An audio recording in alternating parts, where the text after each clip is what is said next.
Salam sukacita saudara-saudara, senang sekali berjumpa kembali. New Life on Air kali ini membahas tentang kritik. Nah, kalau ada pertanyaan saat ini, apakah atau siapakah yang senang dikritik? Maukah saudara mengangkat tangan? Banyak orang tidak mau dikritik. Kita mau bahas dari firman Tuhan, bagaimana menghadapi kritik. Saudara-saudara, pengertian kritik itu sendiri, kritik adalah proses analisis dan evaluasi terhadap sesuatu dengan tujuan untuk meningkatkan pemahaman, memperluas apresiasi, atau membantu memperbaiki pekerjaan. Kritik berasal dari bahasa Yunani kritikos yang berarti dapat didiskusikan. Wah, kalau dilihat pengertiannya dari Google, sangat positif ya saudara. Nah, kritik dari sudut pandang si pemberi kritik. Kritik lebih bersifat subjektif, menurut penilaian diri sendiri terhadap sesuatu, termasuk terhadap Anda dan karya-karya Anda. Karena kritik sifatnya kebebasan menilai dan memberi pendapat, maka perlu ditinjau dan dipertimbangkan. Kalau ada kritik buat kita, pasti kita akan tinjau dan kita akan pertimbangkan. Nah, dari sisi pemberi kritik, tujuan kritik tidak sama. Ada kritik yang ditunjangi dengan kasih sayang. Jadi maksud diberikannya kritik supaya orang itu lebih maju, supaya karya-karyanya lebih hebat, supaya karyanya lebih baik. Tapi ada juga kritik yang dilatar belakangi unsur iri hati atau ingin menjatuhkan. Sering kita temukan kritik seperti ini. Tapi ada juga kritik yang memang tanpa dasar apa-apa. Apa itu maksudnya? Jadi seseorang, si pemberi kritik, memang dia kehidupannya atau pribadinya sehari-hari memang senang aja memberi kritik, ya. Jadi dia tidak ada alasan untuk kemajuan atau dia juga tidak ada iri hati. Dan memang orangnya memang begitu, memang suka kritik. Nah, saudara, kalau sekarang kritik dinilai dari si penerima, dari si penerima kritik. Jika kritik diterima dengan hati terbuka dan pikiran positif, kritik bisa menjadi alat pacu untuk sebuah perbaikan dan kemajuan. Setuju ya? Kritik yang diterima dengan pikiran negatif akan membuat kita patah semangat dan bisa menimbulkan kesedihan mendalam. Bahkan ada kritik yang bisa menimbulkan permusuhan. Nah, gara-gara dikritik pakaiannya, tiba-tiba orang itu nggak nongol lagi dalam pertemuan. Gara-gara seorang penceramah dikritik ceramahnya, dia langsung ciut. Nanti mau ceramah, takut salah. Gara-gara si pemimpin pujian dikritik suaranya, dia langsung tidak mau pelayanan lagi. Banyak dampak kritik yang jika diterima dengan hati yang negatif, akan menghasilkan dampak yang negatif. Nah, itu dari sisi si penerima kritik. Jadi ada si pemberi, ada si penerima. Sekarang kita tinjau, lewat kritik sebenarnya siapa sih saudara yang dirugikan dan diuntungkan? Siapa yang untung dan siapa yang rugi? Orang yang selalu tidak menerima kritik, mereka lah yang akan mengalami kerugian. Mari kita lihat Amsal 15 ayat 31. Orang yang mengarahkan telinga kepada teguran yang membawa kepada kehidupan akan tinggal di tengah-tengah orang bijak. Lihat ini keuntungannya. Orang yang memberikan telinganya kepada teguran atau kepada kritik yang membawa kehidupan akan tinggal di tengah-tengah orang bijak. Dia akan berbahagia. Amsal 15 ayat 32.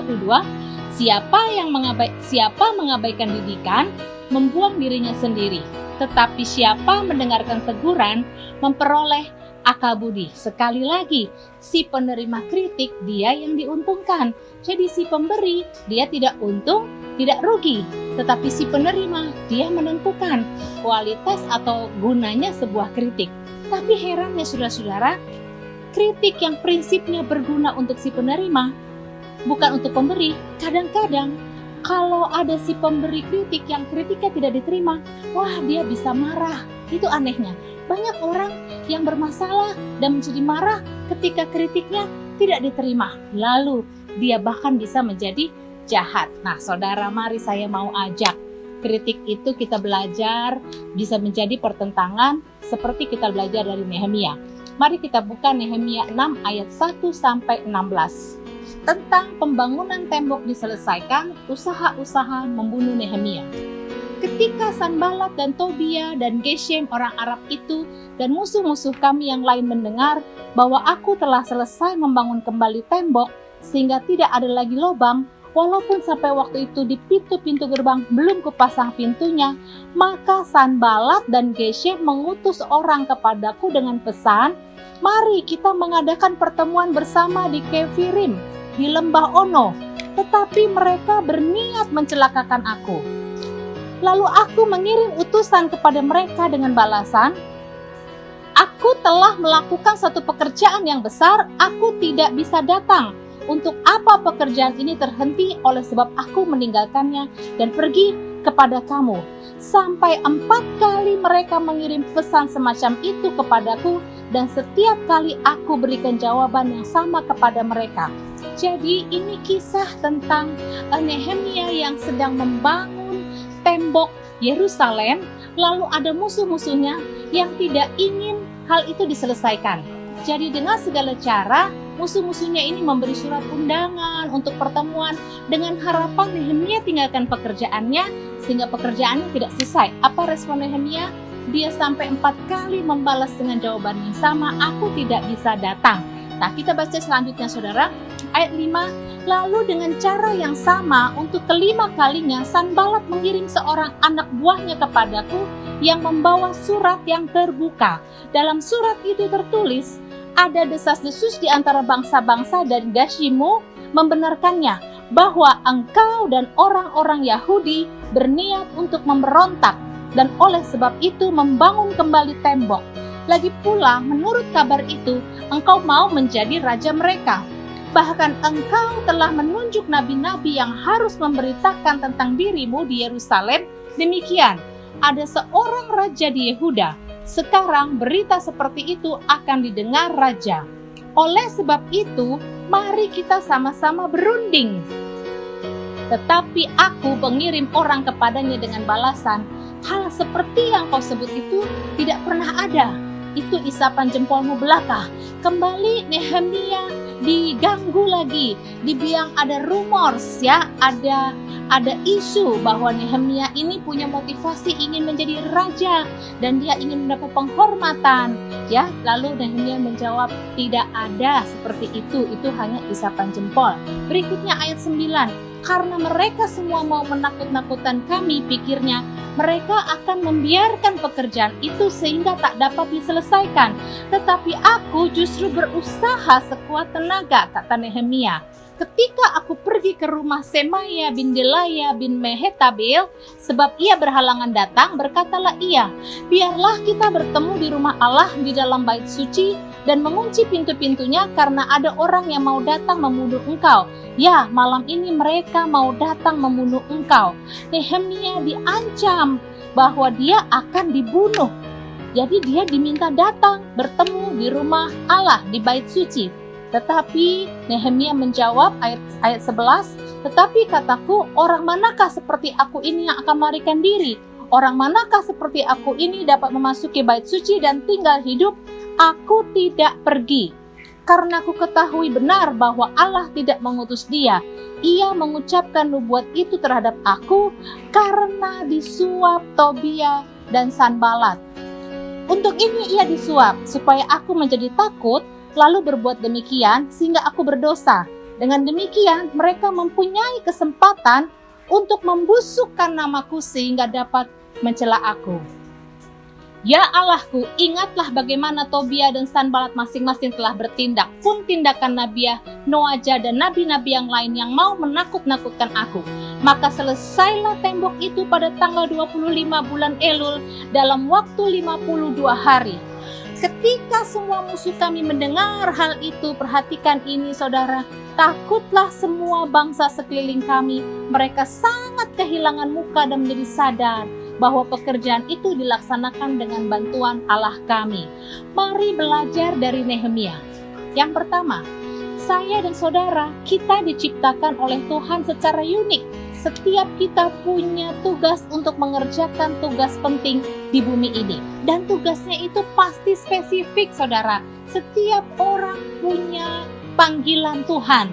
Nah, dalam melaksanakan tugas, Anda dikritik, saya dikritik oleh orang-orang yang menentang. Padahal tadi kita lihat ya, sebenarnya kritik itu baik, sebenarnya pengertian kritik itu bagus, sebenarnya untuk meningkatkan produktivitas kita dan karya kita. Namun, kita belajar dari Nehemia apa yang dia alami, yang juga suka saudara dan saya alami, bukan? Mereka akan beritahu Anda terlalu gegabah mengerjakannya, Anda melakukannya dengan cara yang salah, Anda tidak kompeten, Anda kurang kompeten. Anda mungkin dikatakan, oh Anda kalau lakukan itu Anda tidak disukai, Anda harus berubah, Anda sia-sia berada di sana melakukan itu, Anda lebih bermanfaat ada di tempat lain, di situ bukan tempat Anda, itu tidak cocok. Nah, banyak sekali yang kita dengar, yang masuk ke telinga kita, yang disebut kritik. Belajar dari Nehemia, sadari dulu, saya dan saudara punya tugas penting dan unik untuk mengerjakan apa yang sedang Tuhan percayakan kepada kita sejak awal mulanya. Dia punya panggilan kepada kita. Nah, saudara-saudara, pada saat itu Israel menjadi tawanan orang Babilonia, berada di pengasingan 70 tahun lamanya. Kemudian orang Babilonia membiarkan orang Israel itu pulang. Keadaan Yerusalem hancur luluh dan lumpuh. Nehemia berinisiatif dengan sebuah ide cemerlang membangun kembali kota Yerusalem.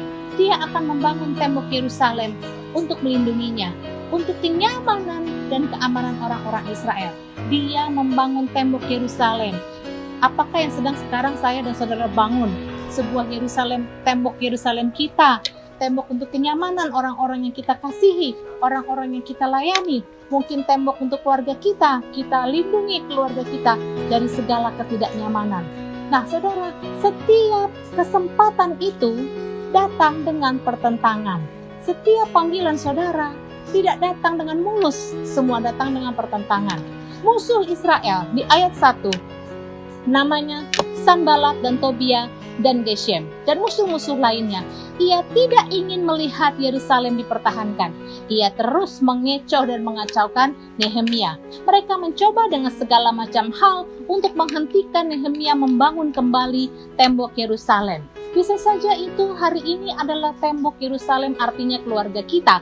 Bisa saja itu apa yang sedang kita bangun, usaha atau bisnis kita, atau mungkin pelayanan kita.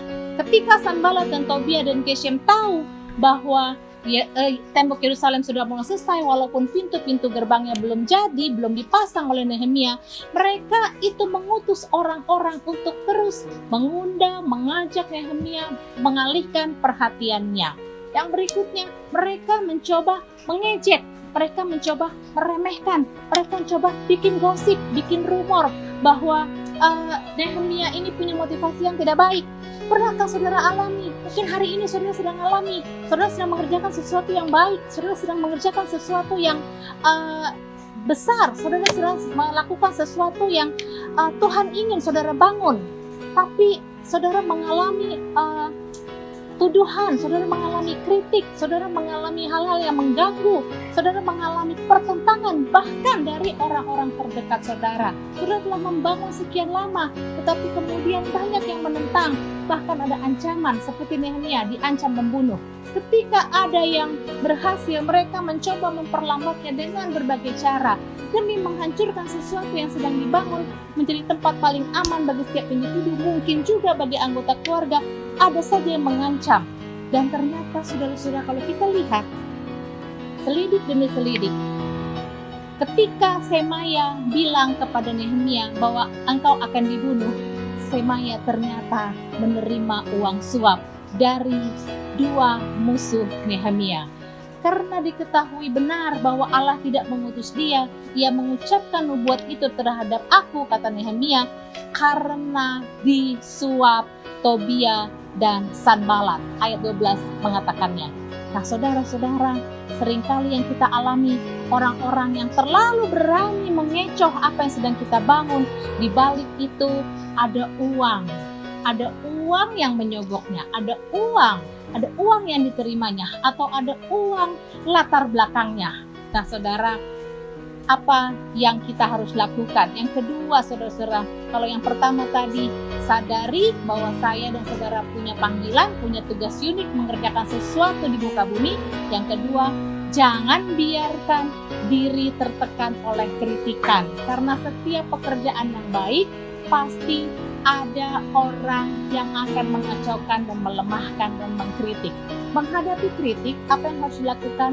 Tidak perlu membela diri. Tidak perlu kita berkelahi dengan si penentang, karena tidak layak sama sekali. Mencoba melawan orang yang memiliki pendapat negatif tentang rencana Tuhan untuk Anda hanya akan membuang-buang waktu. Nehemia tidak membela pekerjaannya, dia hanya terus mengerjakannya. Nehemia tidak menghiraukan undangan atau panggilan atau dari pihak manapun, baik yang dekat maupun yang jauh, atau yang padahal mungkin di dalamnya tersisip kemungkinan akan membuat dia lebih makmur, atau lebih maju, atau lebih hebat, atau lebih banyak mendapat pujian. Saudara, Anda juga tidak perlu membela diri, biarkan saja kritik menentang itu datang dan pergi, biarkan saja itu pergi. Nah, setiap surat dibalas 4 kali. Alkitab menyatakan oleh Nehemia dengan kalimat yang sama, bahwa dia tidak akan datang. Dia akan terus mengerjakan apa yang sedang dibangunnya oleh orang-orang terdekatnya, oleh orang-orang yang dia kasihi, membangun bersama-sama tembok Yerusalem. Nah, yang ketiga, yang terakhir, saudara-saudara, miliki iman menanti pembelaan Tuhan. Tetap lakukan apa yang engkau sudah bangun bersama-sama keluargamu dan fokuslah pada tujuan mula-mula. Suatu hari pekerjaan Tuhan melalui hidup Anda akan terbukti benar. Dan menurut catatan, Nehemia bukan seorang rohaniwan, dia seorang pebisnis. Berarti ini berlaku buat semua kita, apapun yang sedang kita kerjakan, ya bisnis, ya sekolah, ya karir, ya pelayanan, membangun gereja, apapun itu, tetap lakukan dengan tekun dan setia. Abaikan semua panggilan, abaikan semua tawaran, apalagi seperti yang tadi, ditunggangi oleh uang. Saudara, apa yang kita belajar? Menghadapi tantangan, menghadapi kritik, tidak perlu membela diri, tidak perlu melawan, karena melawan hanya membuang waktu, tidak perlu bertengkar dengan orang yang mengkritik, karena bertengkar sangat tidak layak, dan menghadapi kritik, saudara-saudara miliki hati yang besar, tetapi tetap fokus kepada apa yang kita yakin. Ini tugas dari Tuhan untuk kita, untuk jangka panjang. Bangun sesuatu sampai satu hari kita menikmati hasilnya. Nah, saudara-saudara, untuk hal itu kita perlu memiliki iman yang cukup. Kita perlu memiliki iman yang teguh, iman yang cukup untuk menantikan waktunya datang, bahwa pekerjaan Tuhan lewat saudara adalah benar adanya. Terpujilah nama Tuhan. Tuhan Yesus memberkati. Kiranya sejak ini kita menjadi orang-orang yang lebih kuat, lebih mantap, lebih matang, mencapai tujuan, menyelesaikan apa yang sedang kita bangun. Jangan mundur. Ingat Nehemia, dia tidak mundur. Dia selesaikan tembok Yerusalem sampai selesai dan menjadi berkat buat orang banyak. Pujilah nama Tuhan. Tuhan Yesus memberkati.